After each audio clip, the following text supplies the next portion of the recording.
বিশ্বাস করছো না তো আমার কথা, চলো আজকে তোমাদের সব কিছু দেখাবো। আসো দেখো এই বস্তার মধ্যে দেখো কত পুতুল, দেখো এই পুতুলটা ভেঙে আমরা বাড়িতে ওঠে এক বস্তা পুতুল, আমার এক বস্তা পুতুল গুছিয়ে রেখেছি, শুধু ধুলো পড়ে যাবে আসলে তাই জন্য এখন গুছিয়ে রেখে দিয়েছি। তারপরে দেখাচ্ছি, দেখাও এই দেখো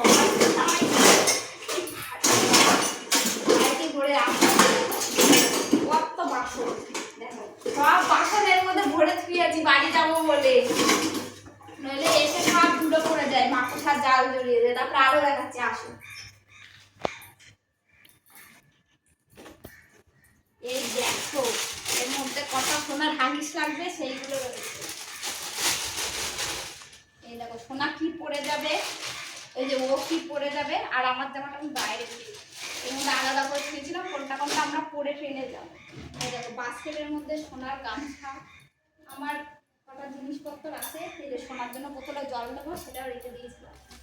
আর একটা জিনিস দেখাচ্ছি, আসো এই দেখো, দেখো ট্রলিটা দেখো সব গুছিয়ে রেখে দিই, একটা জামা কাপড় পরতে পারলাম না পুজোয় গিয়ে, সব কিছু গুছিয়ে রাখলাম বাড়ি যাবো বলে, কিন্তু যাওয়ার